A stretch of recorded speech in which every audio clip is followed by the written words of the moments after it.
The Ring Fanatics Podcast, episode number 10. I am Nick, your host, and with me as always, my co-host Joel. What's good? Before we get into the episode, I just want to say, please make sure you follow us on Spotify, follow our socials, subscribe to us on YouTube to make sure you're updated whenever we drop a new episode. Full Gear happened this past Saturday.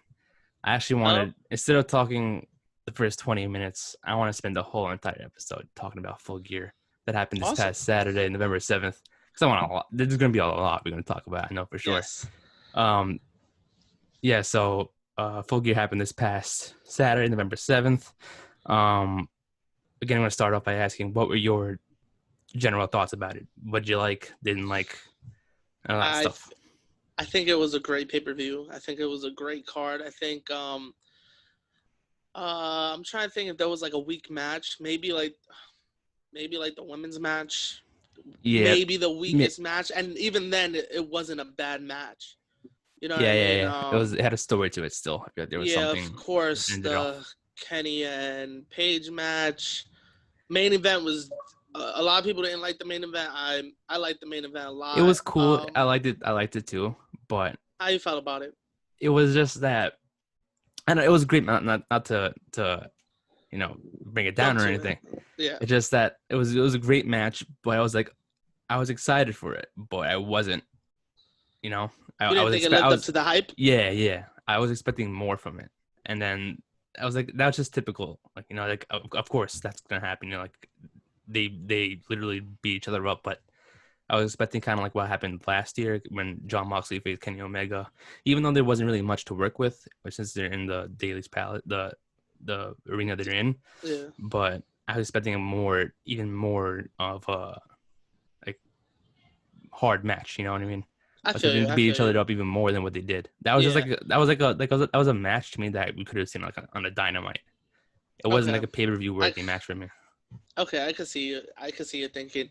My thinking was the story, like the telling of the story. The telling of the story that. Okay, yeah. I like that part. That they've been friends forever. They showed the video package. Kingston feels that Moxley just forgot about him. That ever since he got to the big time, he's thrown away all his friends. Kingston's been working to this, so I feel like. I wanted Eddie to win. Of course, we talked about that. But I feel like down the line, this is going to help him because now he still has that chip on his shoulder. Like, what happens if he would have won? Where would you go with him? Like, there's plenty of ways you can go with him, but his character with the chip on his shoulder is the best. As you saw last night, it's continuing. Yeah. But I felt like it was a great match. I felt it was great storytelling. I could see how you could say that it's a match that you could see on a Dynamite. But I feel like it was just, I don't know. I liked it. I thought it was a good pay-per-view match. I thought it was a good main event. It wasn't a terrible match. I was expecting. No. Yeah. But it wasn't like, you got to watch this match. It was This is a cool match. The other matches I enjoyed more than that. I was like, the Elite Deletion match was incredible. The tag team match was incredible. Yeah. Those matches were outrated. The tag match was the match of the night to me. Yeah. It was. Come on, like for sure. The way that match played out was just incredible. Definitely. Just incredible how they started slow and you thought FTR was just going to take control of the whole thing and just really just do technical wrestling the whole match. And then it just broke out into I don't even know what you would call that. Yeah. It's just fast-paced, more faster pace. You had the crazy part of it, too. You had Matt Jackson, who was supposedly injured, part of the storyline. Then I think, I get confused with the names. I think it was Dak, the one who broke his thumb, hurt his thumb. Oh, okay. I'm going to pull them up right now. Because I get confused with their names now. Since I know their name, Dash. I think his name is Dash or Cash or Dax. Dax Harwood Dax Harwood injured his thumb. I like how they played through it too.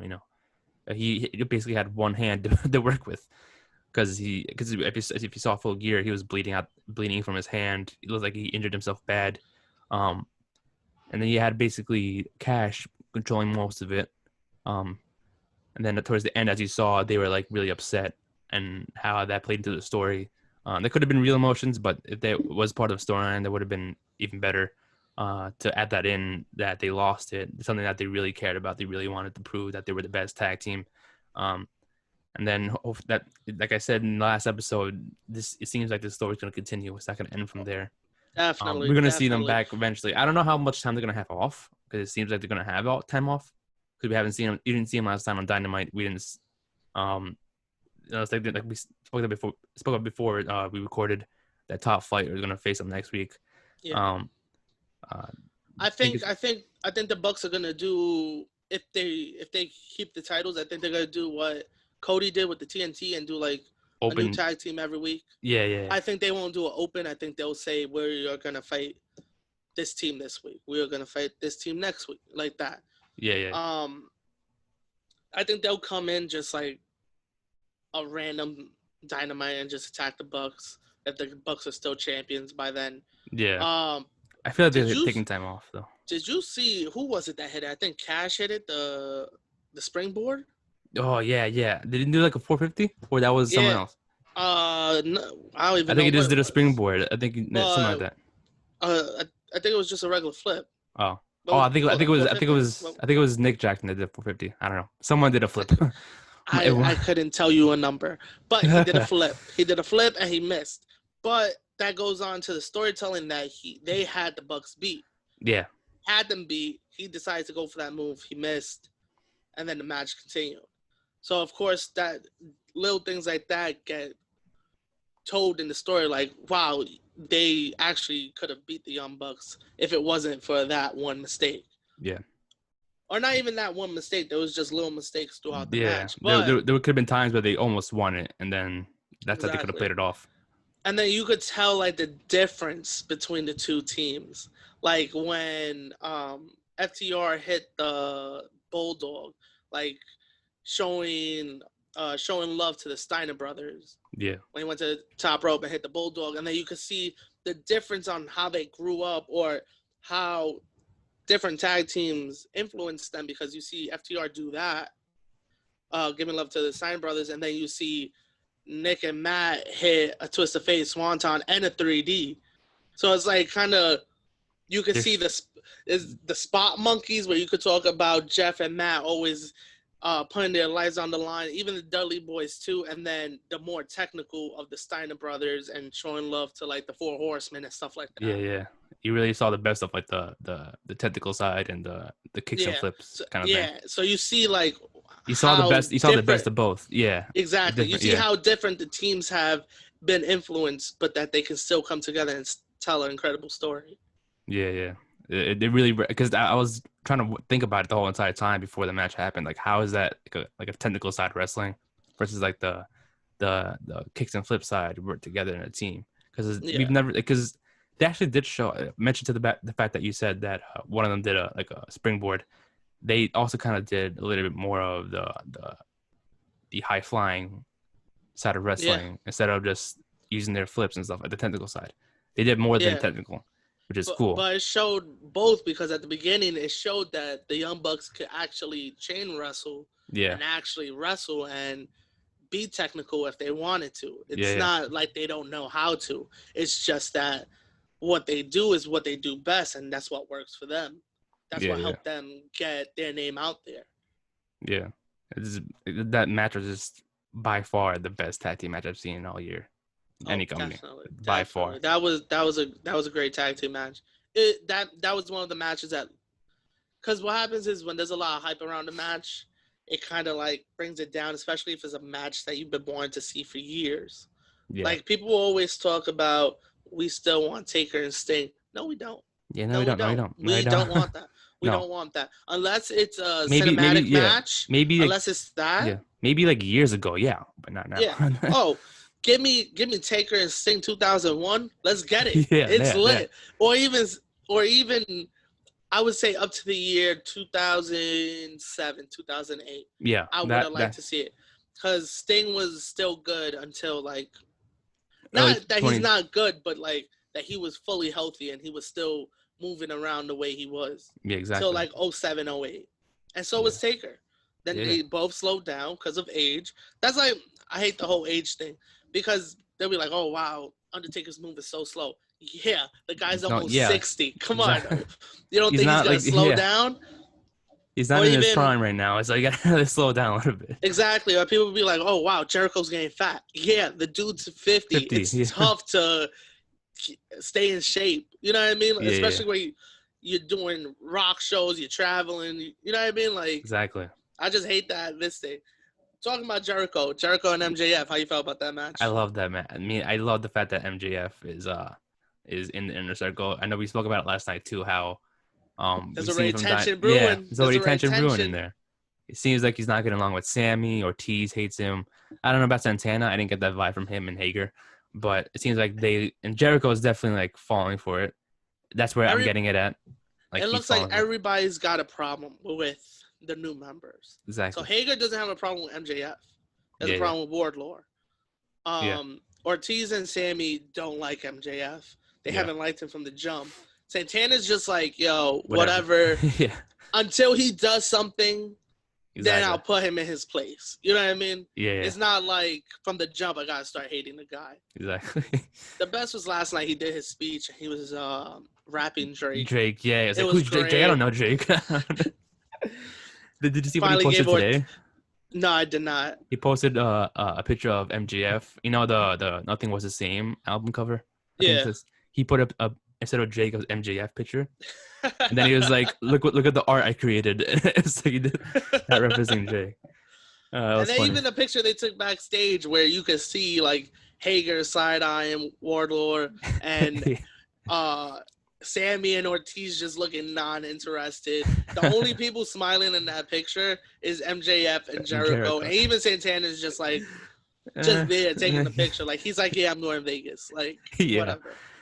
But I liked the match a lot. I think it was dope. I think it was fun. Again, I feel like they're doing great with the storytelling. Yeah. They're doing that's one of the highlights from AEW. Whether you wanna appreciate it or even highlight it, that's what they're doing. That's their thing. The storytelling is incredible. Yeah. Even in the deletion match. Yeah. They involved Private Party. They involved Santana Ortiz. They brought back Hurricane. He's been involved in some deletion matches, I think. He's been tied up for 2 years. Yeah. And which one was that? Do you remember? Was that the TNA one? I believe so. Or was that the one with Bray? I don't remember seeing him with Bray. So it must have been TNA. Impact. Has to be, right? Yeah. Because I don't remember seeing him. Look that up real quick. Wow. I don't think he was in WWE during that time. Because I know he was the producer. He was producing backstage during the time, but I'm not sure. I don't remember seeing him. But they did bring back Uncle Jeff. What was his name? Uncle who? Jacob. Rebby's father or my son, Senor Benjamin. Senor Benjamin. Why did I say uncle? Why did I say uncle? Senor Benjamin, the god. Senor Benjamin. That's the man right uncle. There. Senor Benjamin. Or even Grant Was he ever part of the? Was he ever part of the Deletion match? I saw him. Was like, what the hell is he doing here? I don't think so, to be honest. I did not expect him to be there. I do not remember. Let me see. Oh no, it was the Impact one that the Hurricane was in. Yeah. It was the Impact one, and then let me see, Gangrel. I think Gangrel. I want to say that was the first one he was in. Yeah.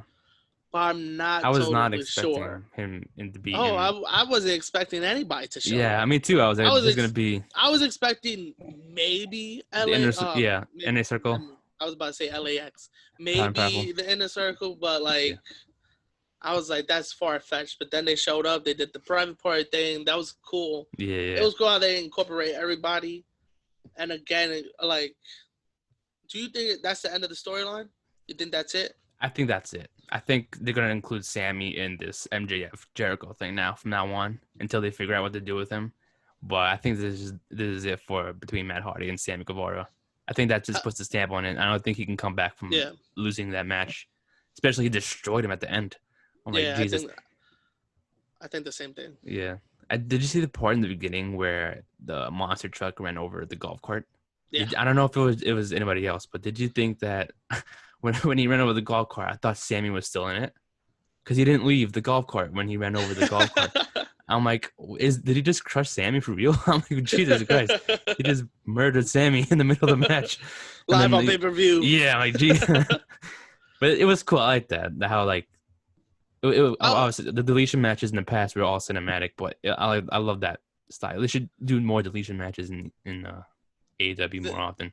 There hasn't been a deletion match that I didn't like, to be honest. Yeah, all of them are great. All the deletion matches have been awesome. Whether you like it or you don't, you think it's cheesy, you think it's corny, you gotta at least give props and say it's entertaining. Yeah. Like same thing like when we talked about them singing and stuff. You can hate it, you can love it. It's entertaining though. Yeah. You might be like the old school, this ain't pro wrestling, da da da da da.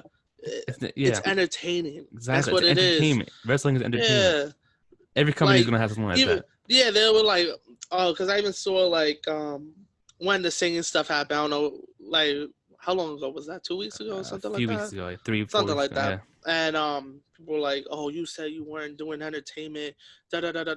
Well, what is wrestling? Like, it's entertainment. Even if the matches are entertainment. Even if you go to like a GCW show in Jersey where it's just straight death matches, guess what? It's entertaining. It's entertaining. Yeah. Every wrestling is entertaining. Doesn't matter it doesn't matter what company it is. Exactly. Even if it's straight pro wrestling, like New Japan is straight like they don't even care about storylines. Yeah. Guess what? You entertained?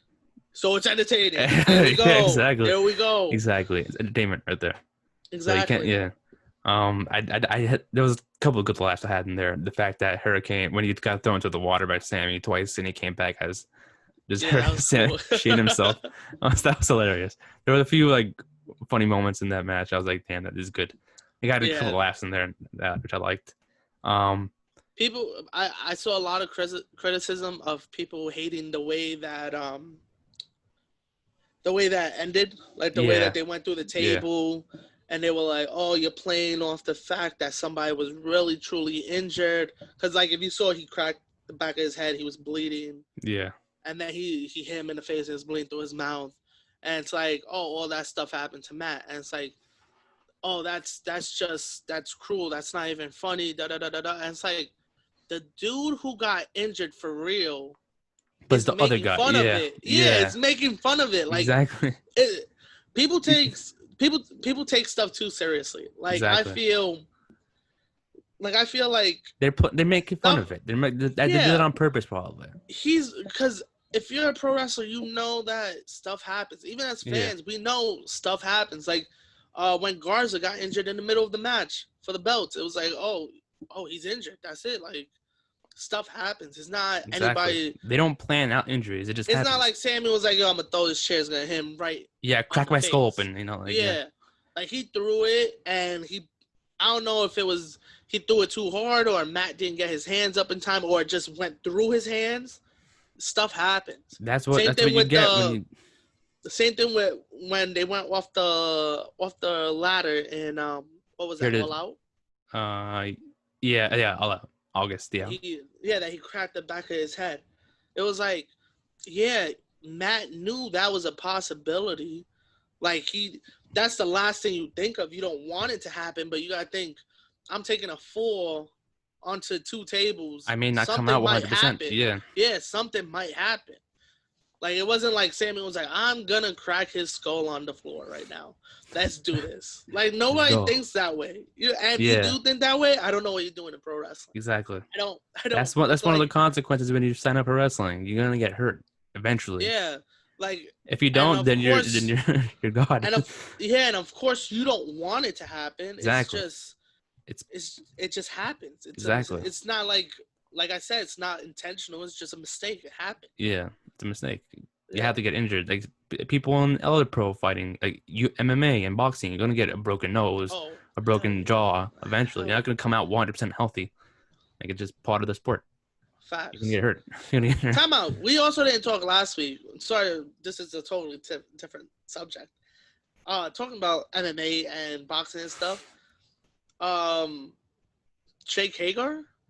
Yeah, he was undefeated in MMA. And then he had the AEW logo just on his trunk, just chilling. Just chilling, man. They had the killing it in both sports, man. And Inner Circle was there. They were? I didn't see them. Yeah, Inner Circle was there. They were in the front row without Jericho. It was just PMP and Sammy.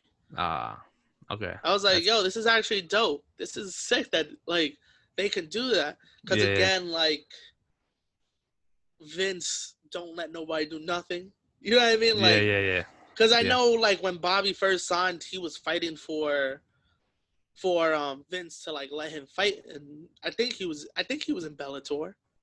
I forgot what company he was in, but he was trying to get Vince to let him fight and do WWE. And Vince was like, nah, that's like, you wilding. You might get injured, and then that's on me, da-da-da-da-da. AEW's like, yeah, go ahead. Go make your money. Exactly. Which shows the difference between the two companies, because even the big thing that came out last week was the Twitch stuff. Yeah. That Vince was like, nah, fam. You making money without me? You wilding. Give me that. So everybody was like, nah, forget it. We not giving you nothing. I'm going to just close my Twitch account, Mixer, whatever they want, because I know AJ Styles did Mixer. That's kind of foul, though. He was like, yo, give me that money real quick. Exactly. Right? Like, that's not – I'm not doing this on the clock. Yeah, like, I'm not doing this on the clock. I'm not doing this when Raw is happening. I'm like, yo, get on stream. I'm going to be backstage just playing games. Exactly. You know what I mean? Like, it was weird. And then, Xavier Woods has his own YouTube channel where he's making money off that. Exactly. I don't even know. Is that still up? Yeah, that's still up. I'm surprised that's still up. I'm surprised they didn't ever let that get cut down. Yeah, and NXT could still do it. Really? I thought NXT could still do it. Nah, only main roster. NXT could still do it. Like, so I know Adam Cole does it. I know Shotzi does it. I know, like, a couple of Tyler them Breeze does it still. So I think that's what I was reading. It said NXT people can still do it. I don't know how long before Vince says nah, or also before Triple H, because I think Triple H is in charge of NXT. Yeah. So maybe he has the last say. Know what I mean? I think he will allow NXT superstars to still do it. I don't think he will change their minds. Because he's different from Vince. Yeah, he thinks differently. Why is that a problem? Exactly. That's bringing more eyes. You know what I mean? Because you actually get to see what the person's like. Yeah. Know what I mean? Like, it's cool. It's awesome. AEW, they're like, yo, do whatever. You want to fight MMA? Go ahead, go do. You want stream? Go do it, man. Go do. You want to do something else that's not wrestling related? Go ahead. Go do it. You want to make a Moxley? You want to make a movie? Go film the movie. Go chill. Go do your thing. Because they know it's publicity. Exactly. Any publicity is good publicity, I feel. Exactly. Unless you, like, kill somebody. Then that's bad publicity. Then that's on you, man. That's on you. Yeah. Because even even when they say bad publicity is good publicity, I think that's true until it goes too far. It's like, okay, relax. Until someone dies. Like, Owen Hart's tragedy, that was a bad publicity. Yeah, that was bad publicity. Benoit, that was really bad publicity. No, that was on him. Benoit, that was on him. Like, Benoit, that was his fault. Benoit, let's let Joel conspiracy theorist himself come out. I still think Benoit didn't do it. I'm gonna come out and say I still think Benoit didn't do it. Really? Who do you think did it? How do you think it happened? I think somebody killed him. I think somebody killed him and his fam. I've always said since I was younger. I mean, I'm not even gonna say it on camera. I'll tell you after because I don't want nobody coming after me. Yeah. Okay, let me know after. I'll tell you straight up. I always thought it was when I was younger. Now I'm like, I still think somebody killed him, but I know it was just I was a kid and I was oh, you put 2 and 2 together. Yeah. I always thought it was Kevin Sullivan. I was like, oh, if you put 2 and 2 together, he stole his wife. He killed him. Wow. But I still think he didn't kill him and his family. I think he just. And if he did, he snapped. CTE. That's one hell of a thing to have, bro. Exactly. That's one. That should be wild. You go crazy, man. Hell yeah. My man used to be. Oh my god. The chair shots he used to take. I always thought something was off with him too. Like I was like, this guy looks strange, and he looks like a weird person to me. That was something weird about him, man. Yeah. He was always like, Yeah. It was always his shoulders are like up here. It's like, where's your neck? Hell yeah. I need to find out what his workout routine was. Yeah. And how much steroids he took, because I want to take it. That could be a possibility too. Like I want to look like that. Yeah. Yo, because it's that not to, we're getting off time, but it's all that stuff like. But it's all together, it's like all the CTE, the steroids. He was probably popping pills because that's what they did in that era, like to get their body good. Everyone was jacked then. Everyone was like on muscular, and that's what everyone was about. Everyone had to be big in WWE. Hell yeah, but the difference now is that everybody's still big, but everybody is all about I work out every day. I meal prep. I do CrossFit. Oh, Seth Rollins and his dumbass. Oh, I'm CrossFit Jesus. Da da da da da. CrossFit Jesus. Then they were like, "Yo, we gotta go to the gym. We gotta put some steroids in us." After the show, guess what? We're not gonna go home and sleep. Why would we? We're gonna go out and party. You know what I mean? Exactly, like that was their way of living. Exactly. Yeah, and then they will wake up and be like, "Yo, you know what? Let me pop this shit real quick." Yeah. But we got off topic. Yeah. We were at the deletion, right? Yeah, how did we get from deletion to this? Like, that was completely off topic. Entertaining. We went from entertaining. Yeah. I'm not even gonna look at how we got there. But again, deletion was lit. I think this whole pay-per-view was dope. Yeah. It was amazing. Whole pay-per-view was dope. It was amazing. How did you feel about Kenny Omega and Adam Page? It was okay. It was okay. It wasn't like top. I'm glad it happened in the beginning. I thought that would have been like towards the end of the pay-per-view, since it had like a really actual build-up storyline to it, not just a random tournament match. But it was okay. I liked it. I loved it. It was fast-paced. They worked well together. They have great chemistry in the ring together. I loved how I thought it was a cool match. It wasn't a bad match, but wasn't one of the best. It was okay. I think it was okay. I loved it. There was some parts of the match where I was like, okay, this is pretty good. This is pretty cool. Then other times I was like, whatever. And it's just glad it opened up the pay-per-view. Great opening match to it, in my opinion. Yeah. It was a good match. It was a good opening match. I felt like it was an okay match. Yeah, it was okay. It wasn't terrible. It wasn't something that. It wasn't like, oh, you gotta go back and you gotta watch this match from this show. You know what I mean? Like, yeah. It was okay. It was good for what it was. Of course, they're both incredible talents. Like, yeah. I want to see what's gonna happen with Adam Page. Yeah. Did you see? I don't know if you saw the picture of it. Did you know what happened after the tag team match, the title match? He was just like in the background. Yeah, chilling. I was like, I didn't even notice it. It was when I saw storytelling, baby. Exactly. Storytelling. When I saw that after the pay-per-view, I was like, I started dying laughing. I thought it was funny. I was like, he was just standing in the background, just chilling, just watching them celebrate in the ring. I don't know why it's got that funny, but like, yeah.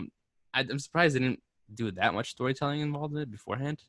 They brought up the fact that like they had the tag team title reign in the past, but I feel like they could have done more in terms of like storytelling and stuff like that.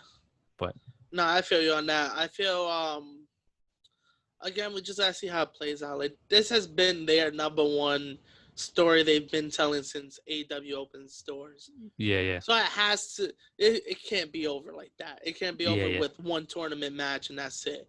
Yeah. I do think in the future, Page will get his title run. Now, will Omega take it off of Moxley and we see Page come after it? Will we see Omega fail and Page beat Moxley and be like, you couldn't do it, but I did it? Like, there's so many ways they can go with the story and maybe still have them have beef. What I want to see is, like, hopefully, I wouldn't mind if Omega beats Moxley when the title match comes up.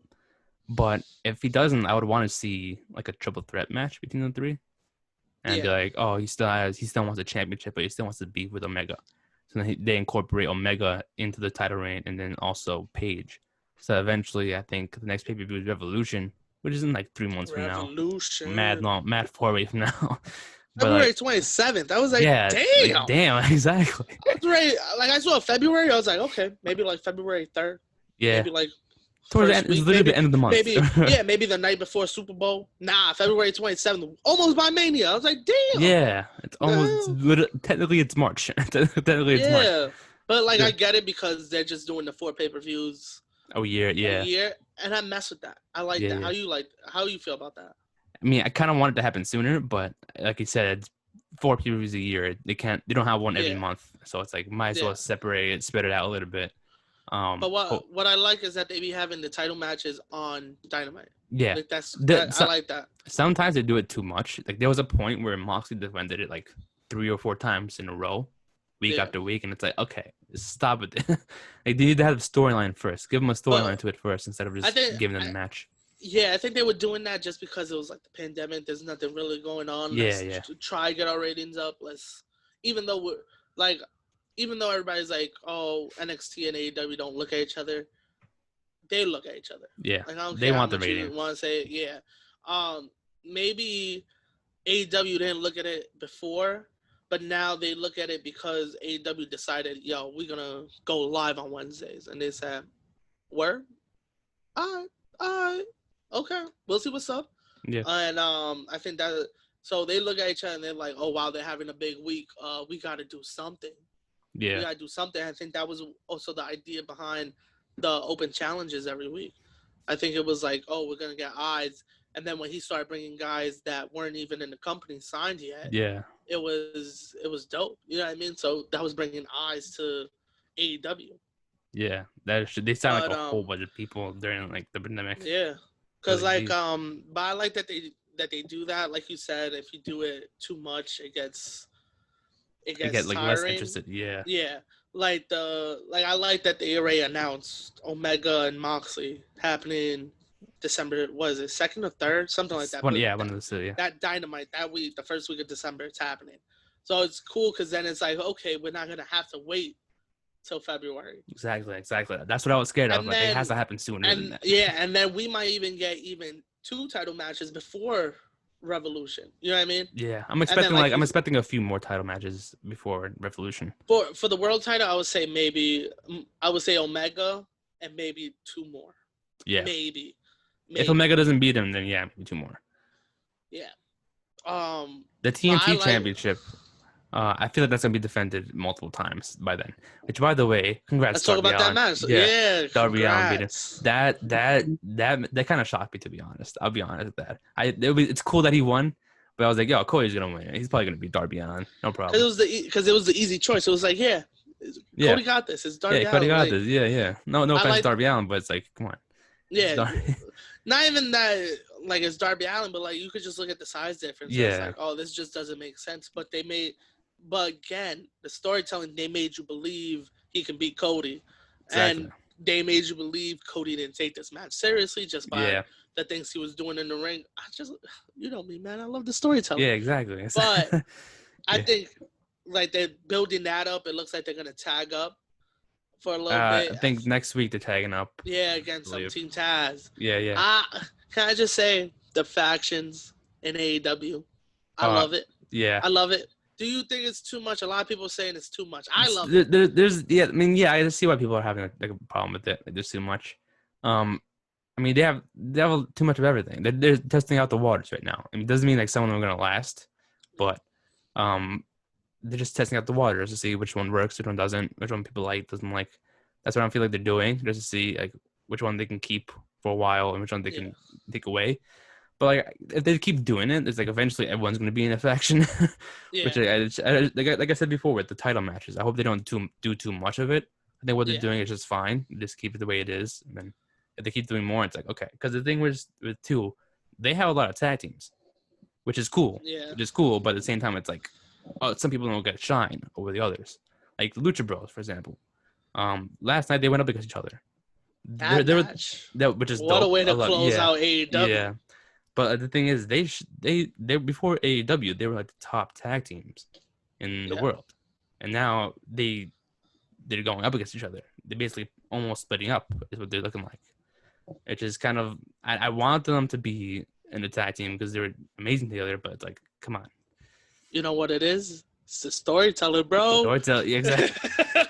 Because now, like we saw last night, Pac came back. Pac, my man. Now, Pac. I miss. What Pac. were they? Death Triangle. Death Triangle. Now, are they Death Triangle or are they part of the Kingston That's the thing. family? We don't know. That's the story right there. That's the story right there. So exactly. Let's look at all the factions we have in AEW. We have the Dark Order. Okay. Love Dark Order. Dark Order was like the first one. Dark Order was like the first one. Yeah. Then we got Inner Circle.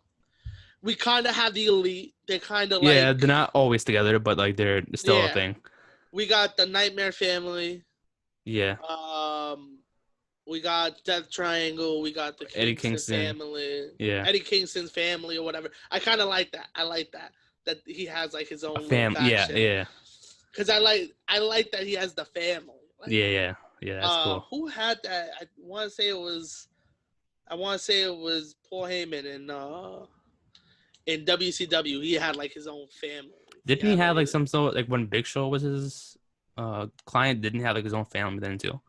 It didn't have more people at the time. I'm not even sure, to be honest. I feel like he had more people at the time than Big Show, because I remember like he was always aligning with other people with Big Show. Possibly. Yeah, maybe. I don't even remember at the moment, like off the top of my head. Yeah, but like I like that. I like when they do stuff like that. But because technically they have attached to a lot of people. I love like even what's up. I was gonna say like I love the fact they have like, for example, Team Taz. Team Taz is not wrestling anymore. Taz. But he's not wrestling, but he has superstars that are his clients. It's like, I got Ricky Starks and Brian Cage. Like that. That I'm cool with. Yeah. Like, you have Jake Roberts, you have Tully being with Sean Spears and FTR. You have, that I'm fine with. That's cool. Because it's a coach. They call them coaches. Yeah. So it's like, that's awesome that they're doing that. Having like a legend teaming up with like current AEW stars. Which is what's crazy is that they don't have Sean Spears and FTR interact at all. Exactly. That's me too. I was thinking about that too. I kind of like that. Have that. I kind of like that Tully is managing both, but they don't interact. Like maybe down the line, like if we ever get like a 6-man tag versus but right now they don't interact. Team Taz, love Team Taz. I think that's awesome. Yeah. My guy Brian Cage, come on. Ricky Starks is amazing. Yeah.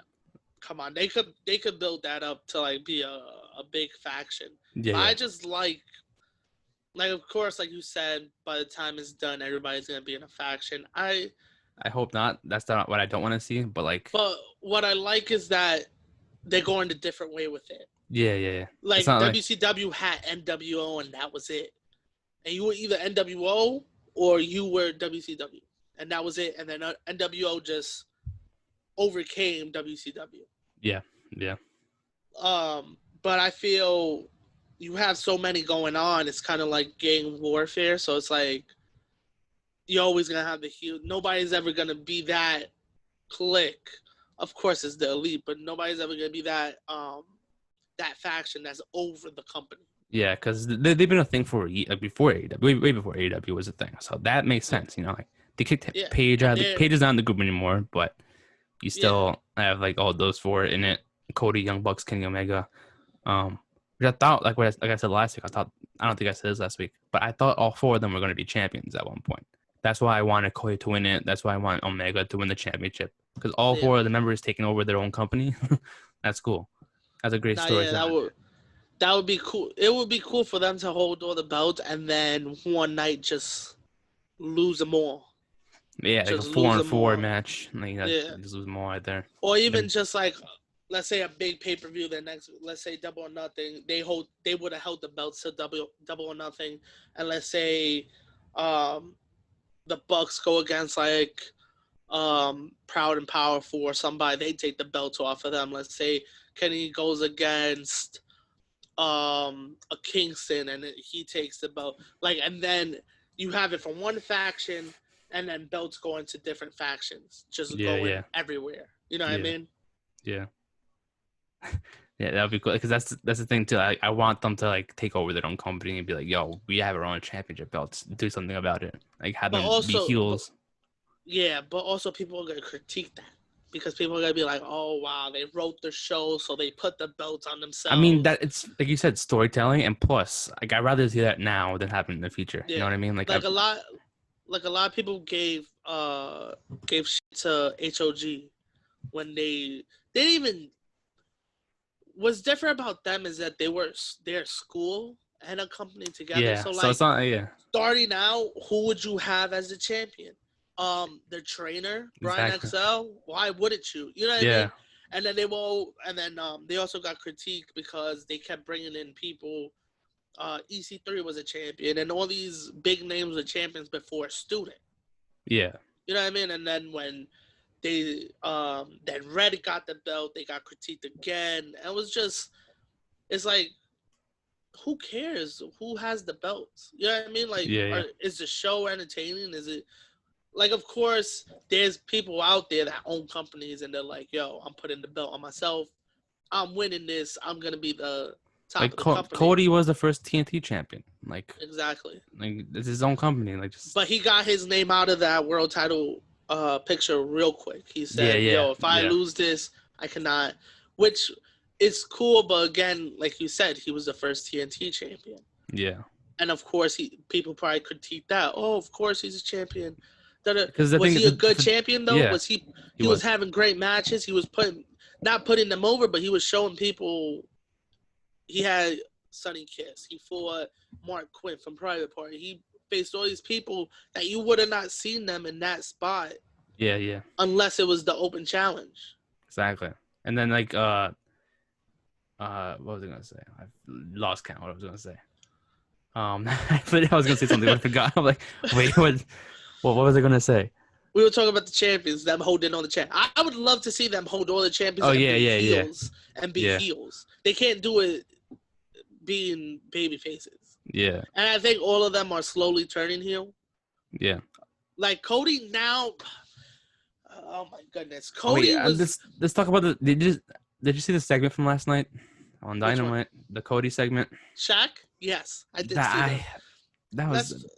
I was so I was so uncomfortable with that segment before Brandy came out. Once Brandy came out, I was like, "Oh, this is cool." Wow, what happened?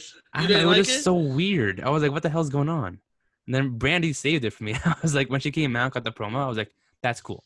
But then before that, I was like, "What's going on? I don't get it. Like, who is this lady? I don't know what she's talking about." To me, it's the Cody character. I feel like at this point, they're just doing whatever with him. They're just doing anything. Like, it seems like he's going to be feeling like Shaq. Yeah, I feel like because if you saw before the pay-per-view, he was going in the direction of a heel. You know what I mean? Like, he was showboating in the ring and all that. Even in the pay-per-view, he was showboating and not caring about the match. Like, he was slowly turning heel. Yeah. Darby beat him. I thought that was what the promo was going to be last night when they said, oh, he's going to speak. I said, oh, he's going to cut a promo, and that's going to be the full heel turn. Yeah. What did we get? I couldn't even tell you her name because I do not remember. Came out, talked about Shaq. Team Taz came from behind, attacked him. Darby Allin came out. Now they're a tag team. So now he's like a full-blooded babyface again. It's weird. It's weird the way they're doing his character. Yeah. I don't know if it's intentional to be like, to throw us off guard, to be like, oh, you thought he was going to turn heel? Not yet. Yeah. Or, you know what I mean? Like, it's just weird. I like it, though. We'll see how it plays out. I still think he's going to turn on Darby. Maybe during the tag team match. Maybe down the line. Maybe they're just, like, again, doing, like, with the Adam Page, the planting the seeds just, like, slowly. Yeah. Because, again, they're storytelling. And they just randomly threw Shaq in there. I'm like, okay, what does Shaq have to do with it? Yeah, she was like the giant. I thought it was going to be. Yeah. She was like, you couldn't go by one name. He goes by one name. He has two names. He has two names, technically. He has a last name. Yeah, then I was like, what does Shaq have to do with anything? But then I remembered, because then they were like, oh, he was backstage at Full Gear. Then I remembered he has a show on TNT. He does the basketball thing on TNT. TNT is behind this. Yeah. TNT is behind this full steam. Just like the way that Raw used to have people in the front row and they would show them and it would be like, oh, catch their show Tuesday nights at 10 on USA. Like, they didn't want to be there. They were just planted there. Yeah. So I think Shaq always wanted to do the wrestling thing. Like, they always teased in WWE. It never happened with him and Big Show. So I guess they probably offered it to him and he was like, hell yeah. Like, why not? And Cody, you're not gonna take Shaq. You know the press that you're gonna get off of that. Exactly. He probably knows him from WWE. Like they probably interacted before this whole thing. So it's like it's not just like a random person he doesn't know. Yes. So why wouldn't you? So I want to see how this plays out. I want to see because what are you like? It's weird. What are you gonna do? What show are you gonna have it at? Exactly. Is it gonna? I don't think it's gonna be like a revolution thing. I think it's Double or nothing. Yeah, I mean, I'm curious to see how this that's like goes. Their big show. That's their big show, Double or Nothing. Get it, big show. Big Shaq, yeah. But yeah, I'm curious. I'm like, I don't know how I'm feeling about it right now. Like, what Shaq wrestling does not really click for me. I'm like, okay, what is Shaq gonna do in wrestling? Yeah, like I was taken off guard, but then also I'm like, I thought it was gonna see how this plays out. Yeah, I thought somebody was debuting. I was me too. Out. Who? I was thinking like, which indie star is like big and has one name? Like, yeah, and then she said one name. I was like, who has one name? And she said Shaq. I said, you know who I thought of first? Honestly, Rowan, because he goes by Redbeard now, Eric Redbeard. So I thought they were gonna debut him as Redbeard as one name. So okay, it could be him. Yeah. He's a big guy. Yeah, but. Like, I was ready for Khalid to come out. Me too. I was like, what is this? That's the very first person I thought of. But then when she said one name, I'm like, that's not one name. That's two names. Then when I saw somebody running behind him, I said, oh, Khalid can't run. Yeah. But it just turned out to be Brian. Yeah, exactly. So I was thinking Brie Khalid too, but I was like, okay, could it be when they said with one name? I was like, is he just gonna debut as Khalid? Khalid. Yeah, something like Brie Khalid. Then I thought of Redbeard. I'm like, Eric Redbeard. Then I'm like, okay. And then Shaq, I'm like, what? I'm like, what? You wasted all this time for Shaq? No offense, but like, I thought I was gonna. You could have just said it from the start, but like, yo, Shaq is coming to TNT. I'm like, what? It's crazy that we never got the Shaq versus Big Show. Like WWE, like so many times have played that, like at events or even at WrestleMania. What was that? 32? Yeah, 32. The Battle Royal. Yeah, it was like, when is this happening? They could have done it the year later because Shaq was played for the Orlando Magic. 33 was in Orlando. Yeah. They could have been a great match to have it at, great timing, but they didn't do it. They wasted it. They even said it at the ESPYs once. They're like, yo, we're gonna have a match soon, whatever. Yeah. Then that's what I'm saying. WWE like planted it, never had it happen. It could be like a Big Show thing. Big Show probably was like, nah, I'm trying to take it slow or something. And that was like when he was like slowly fading away from the company. So I'm assuming he probably got injured or something, couldn't do it. True. Yeah, whatever. That is true. So probably bad timing or something. Yeah, but we're getting Shaq versus Cody, it looks like. Shaq technically has two names. I don't know. Shaquille O'Neal, he has a full name. He does have two names. Just pointing that out there. He has two names, not one. Yeah, but somebody tells you in the stream, they're like, oh, yeah, I have a Shaquille O'Neal jersey. And you're like, Shaq? And like, yeah, that is true. People do refer to it as just Shaq. Yeah. Technically, by legal name, he has two names. He has two names. But yeah, that was weird. Again, like I said, but the factions, I love Team Taz. I love that there's so many factions. I love that not everyone's just tied down to one. Yeah. I don't know. I'm a faction guy. Yeah, me too. Team Taz is my favorite right now. Team Taz is my favorite.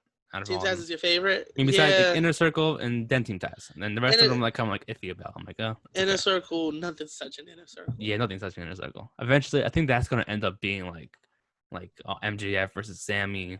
Then, like, whoever loses leaves Inner Circle. Then, like, Sammy loses, he's out. Then I think that's how maybe they go 1-on-1 or something, like, down the line. Like, Ortiz, if he loses, he's out. Something like that. I feel like eventually, I think we talked about this last week, too, where it's going to end up being MJF versus Jericho, where the loser is the winner is a leader of Inner Circle, and then eventually it's going to be like, yo, since I'm the leader now, MJF is now the leader, Jericho, you're out, or Sammy, you're out, and then he gets new members of the Inner Circle, like Wardlow still in it, maybe Jake Hager's still in it. He invites new people in it, a completely different group than what we've seen from last year. Because I feel like now, since I feel like it's going to be, I thought about this since before when they first debuted it together as the Inner Circle. I thought this was going to be this is definitely going to be something like the Bullet Club. Like, it's going to be, it's still going to be a thing in years from now.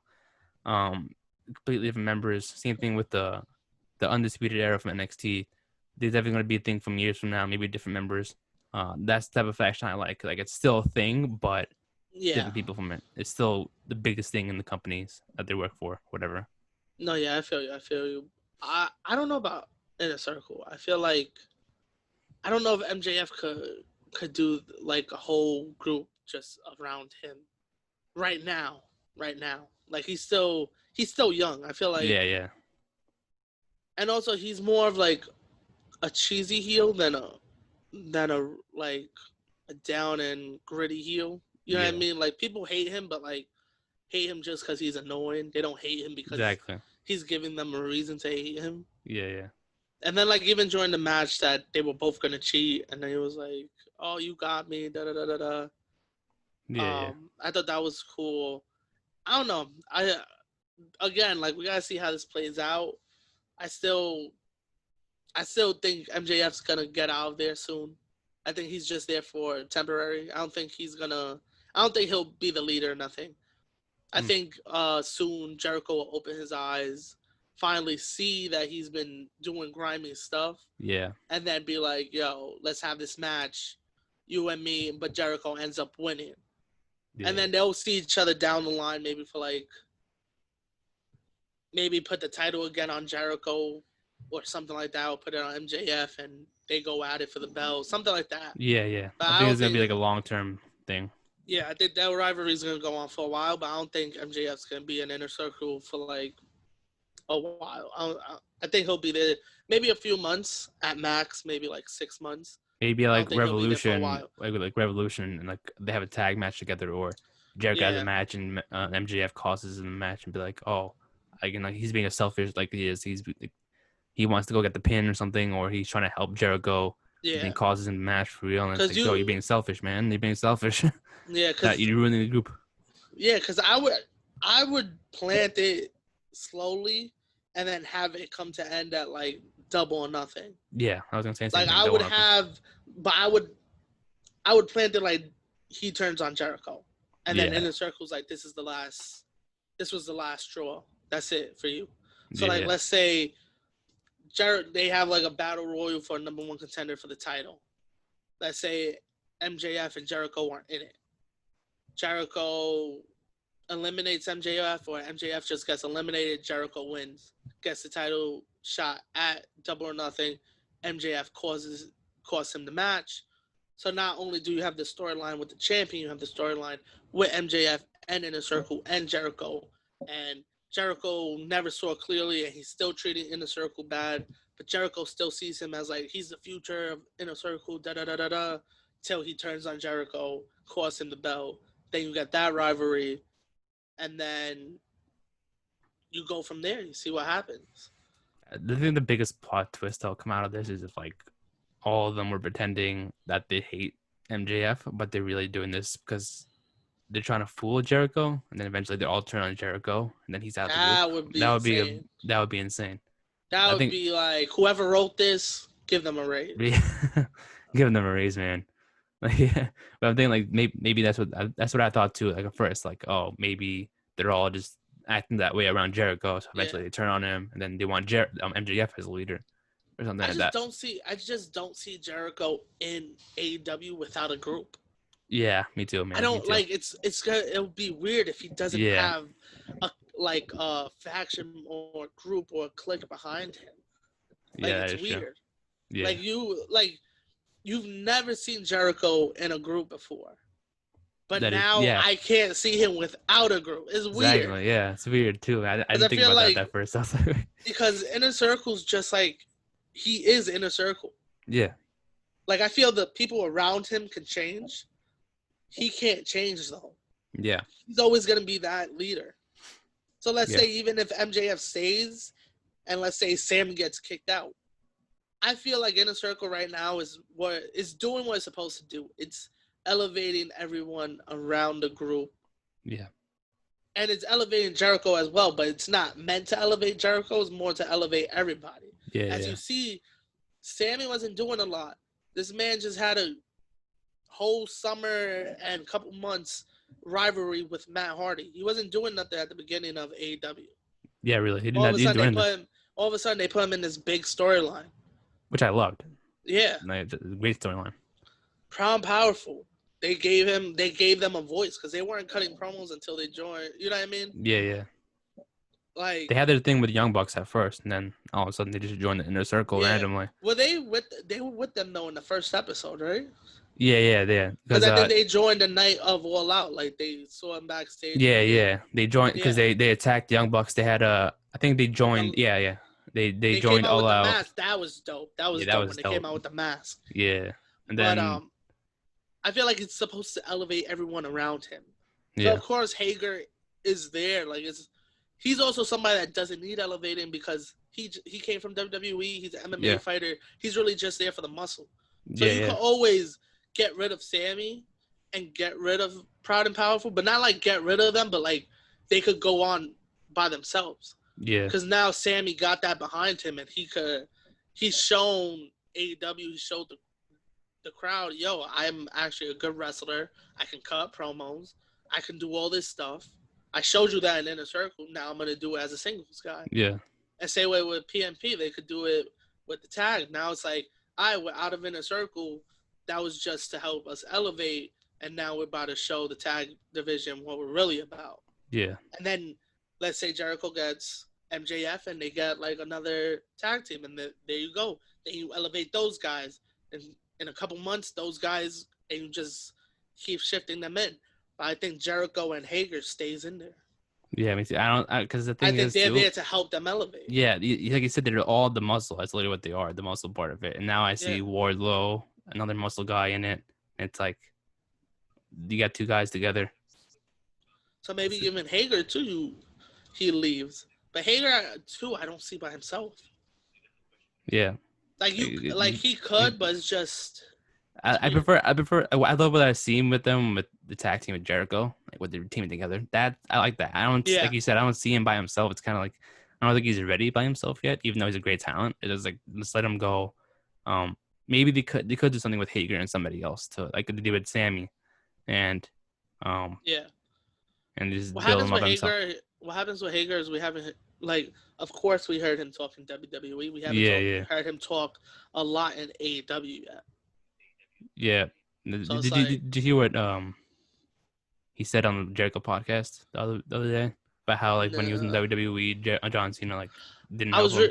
I was reading about that he didn't help him. Like he didn't put him over. I mean, it's believable. Yeah. Like it's not far fetched as we've heard stories before. We've seen matches before. Nexus. That's all I have to say. Nexus. When they did what was it, 5-on-5 or 6-on-6? It was like 8-on-8. it was something like that. Something big match. Yeah. And John Cena eliminated everyone. And it was like, how? Exactly. How? By yourself? It's just it's believable. It's not far fetched. Yeah. I'm not surprised. I mean, like it's. If he didn't, like, I would have loved him seeing beating John Cena for the WWE Championship than Jericho did for the World Heavyweight Championship. But it's he's a champion. That's all I care about. He won the World Championship before, so it's not a big deal. Now that you brought up that on a podcast, do you listen to Talking Shop? Not really. Gallows and Anderson. I've never really heard about their podcast. I'm gonna shout them out on this podcast. Nice. Go listen to them. Check them out. They had a podcast with the Young Bucks, and the Young Bucks laid out what was pitched to them. So apparently, to who? To the Good Brothers, to Gallows and Anderson, to come over to AEW. Supposedly, they were supposed to have a big show at MSG. At the end of the night, the Young Bucks were going to be in the ring, and in the main event, they were going to win, and everybody was going to go crazy. And them two and a third person were going to jump the guardrail. They were going to have a Bullet Club reunion. And then they were going to leave them bloodied. And then just leave. And then they were off to the races. That's what they said. Now, that would have been incredible. To have them, not only at MSG, to have them anywhere show up in AEW and just do that little Bullet Club reunion, and then there you go, they're in AEW. And of course, like They were like, oh, we can't say the third guy's name, da-da-da-da-da. Of course, we know it was AJ. Yeah.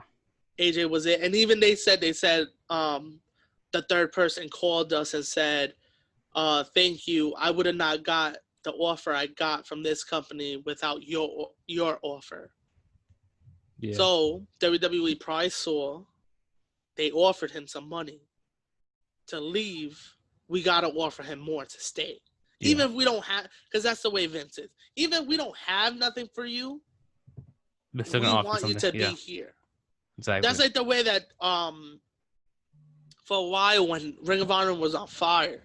Yeah. That's how we got all these guys in NXT. They were just signing people just to say they got them. Even if they didn't know what to do with them. Yeah. We got them. As we saw, EC3, nothing when he got to the main roster. Bobby Roode, nothing when he got to the main roster. Samoa Joe, nothing when he got to the main roster. But guess what? We got him. AJ, they kind of pushed him in his first year. Second year, kind of a dud. You know what I mean? Like, it was kind of. I'm still loving like AJ stuff that he's doing now. I'm not hating on it. Yeah. Definitely, I just love definitely. It's just like AJ, he's not really doing much. Yeah, like when they put I think when I went downhill was when he was doing that feud with Randy. I feel like that was, what was that? Mania 35? Yeah, 35. Yeah. It was like, what are you really doing? Like, it was a great match, great storyline, but it's really because AJ Styles, man. Yeah, I still think one of his greatest storylines that he's been in WWE was, of course, the John Cena one. Oh yeah. But also the Shane McMahon storyline. That was awesome. That was great. People forget about that match, and it kicked off Mania 33. Oh yeah, 33. And that match was insane. That was a great opening match. Like, but yeah, of course, he was supposed to be the third person. They were going to jump in to the Bullet Club reunion. And I'm guessing it was going to be Kenny with them. Yeah. Like, me and my brother were talking about this because we were watching the clip. And he was like, yeah, but maybe it would have been Cody. But I'm like, Cody really makes no sense. Yeah. Because it has to be a 3-on-3 because you can't just have these three guys taking out the Young Bucks because then you really feel sorry for the Young Bucks. Yeah. Which I guess is that was the whole play on it. Like, the baby faces got beat up. But also, like, it doesn't make sense. So you got to have the 3-on-3.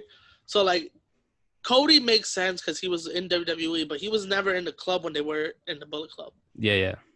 Kenny kicked AJ out. Kenny was there while everybody was still there. That was, like, right before he went to WWE. So I was like... Yeah, so it made sense. So I heard that clip and I got so angry. Because I was like, yo, what could have been? Yeah. What could have been is insane. Exactly. And then I got on my little talking shop little binge and I started listening to all the episodes. This man, Carl Anderson, is trying to get a 10-year deal at Impact. 10-year deal? 10 years.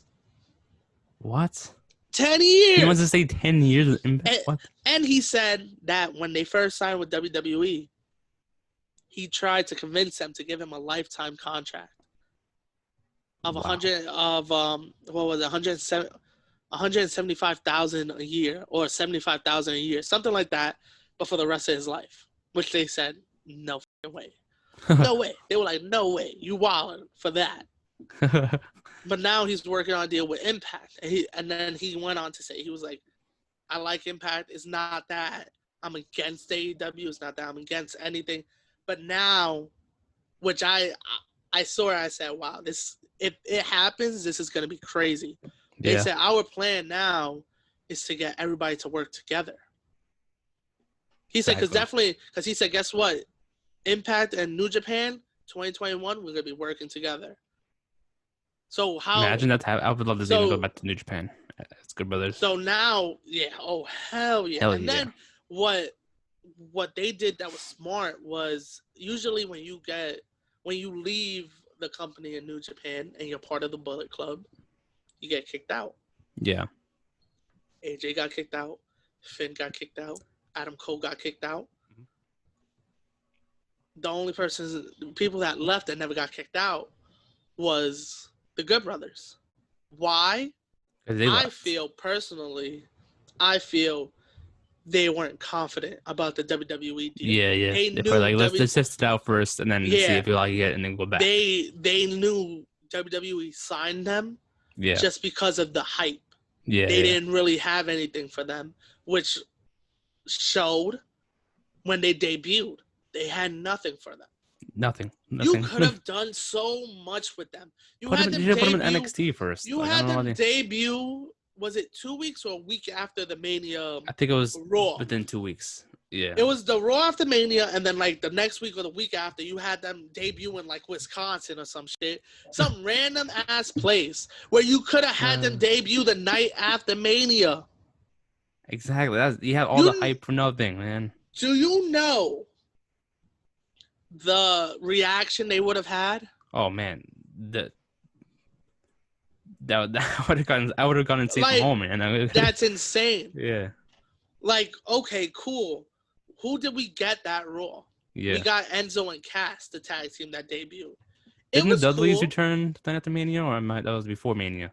No, they were before Mania because they had a match at Mania, and then Enzo and Cass debuted on them and like cut a promo on them. Yeah.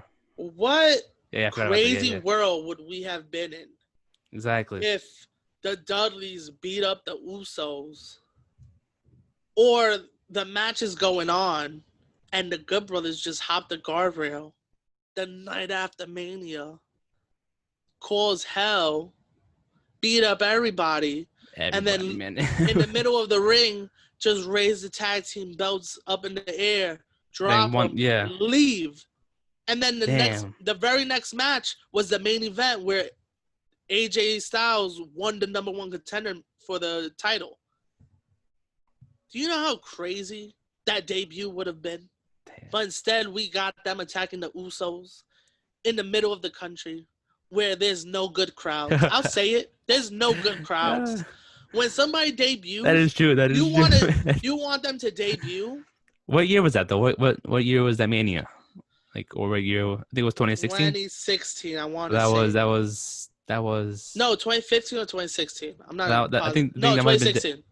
That was Dallas. That was Dallas then. Dallas, so imagine the Dallas crowd. The Dallas crowd would have been amazing. Bro, I was there in the Dallas crowd, and we were waiting for it because we were like, they have to show up. It was rumored that they were gonna come through. No, because everybody knew they were signed already. Oh, they were. Okay. Yeah, because AJ debuted at the Rumble, and they announced because not New Japan, but Japan put out on the newspaper it was the front page of the newspaper. Said 4 big stars leaving from Japan: Shinsuke, AJ, Carl Anderson, Gallows. Wow. And then that's when WWE had to say AJ and Shinsuke got signed. I don't know if they ever announced the Good Brothers. But then Shinsuke debuted at NXT that weekend. AJ debuted at Royal Rumble, even had a match at Mania.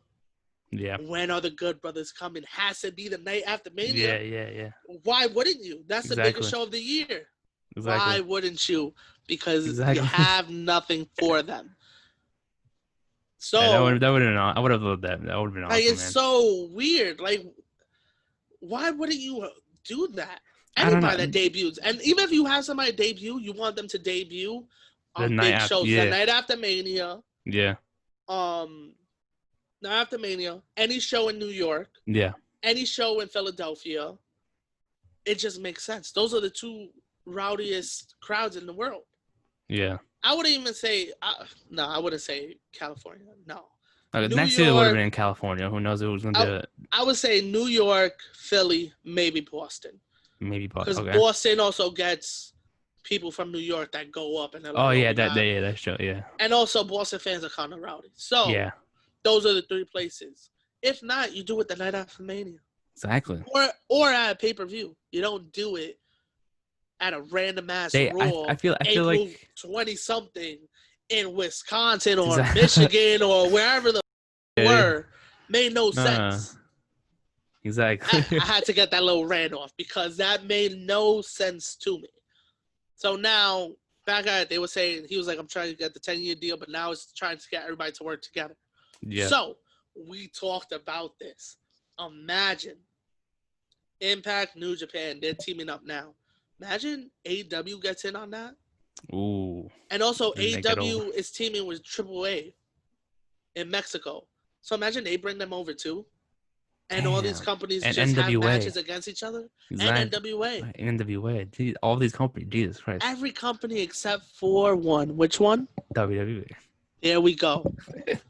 Speaking of WWE, though, next week is our Survivor Series episode.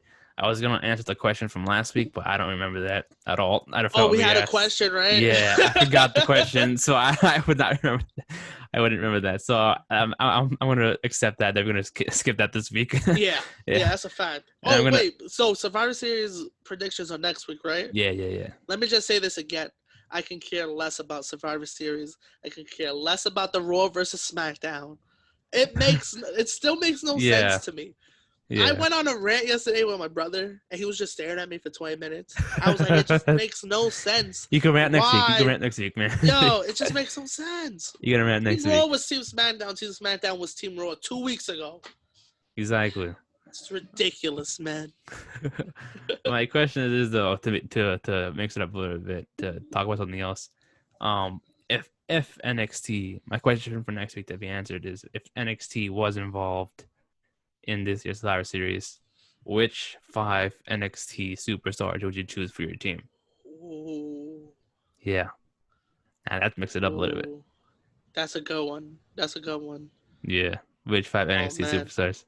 I got a list. You got a list already? I'm trying to think of it. I gotta go through it.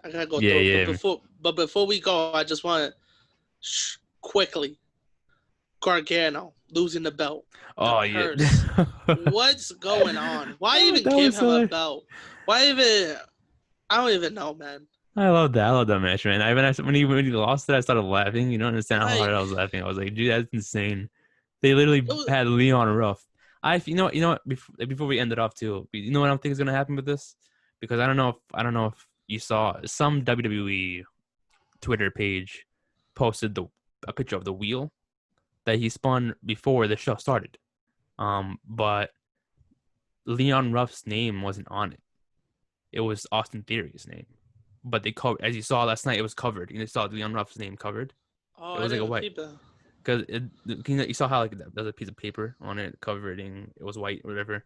Yeah. Yeah. So that name that was covered was Austin Theory's name. So I have a feeling that Austin Theory is somewhat tied into this, because I think Austin Theory's one of his last few matches was against Gargano. He had some kind of beef with him a little bit before he quit, quote unquote, air quote quit. Oh yeah. I forgot about that. So I have a feeling that eventually Leon Ruff, maybe next week, is gonna be like, going against Austin Theory or something. Austin Theory is gonna be involved with it. He may get a title shot. He may be North American champion soon. So that's my thought on this. That's what I think is gonna happen. That's actually dope. I didn't even peep that. Because when I saw that segment in that match, I was like, why is Leon Ruff's name randomly just written on there? That's weird. Yeah. And I looked back at it and I saw it and I was like, oh shoot, that's supposed to be Austin Theory's name on there. Why is he in there? I don't know, but that's what I think is gonna happen. Maybe. That's good. It has to tie in somehow. Yeah, I have a feeling it's gonna tie in to that at some point. And also, why hasn't NXT announced War Games yet? Just announce it. Yeah, we know that's what you're building to. There's no other reason somebody starts a four-person team. Yeah. There's no reason. All of a sudden, there's a 4-person faction out of the blue. Maybe they didn't want Pat McAfee in it. Maybe Rich Holland was supposed to be in it. I don't know. Maybe they don't want Pat McAfee in it. I don't know. I'm not sure. I don't know. But just announce it. We know it's happening. Even if it's not the next takeover, maybe the one in January. I don't know. Yeah, I think they're gonna wait till a great time to do it. Yeah, I don't know. And also, before we go, want to say rest in peace to my son Matt Travis. Passed away 1 year. What was it, from Tuesday? 1 year ago Tuesday. Still can't believe he's gone. It's crazy. Yeah, rest in peace. Yeah, I just wanted to say that before the show ended. Yeah. I had to give him his little shout out. That's my guy right there. Yeah. Rest in peace. So that has been episode number 10 of the Ring Fanatics Podcast. I'm Nick, your host, and with me, of course, is Joel. See you guys next time. Catch ya.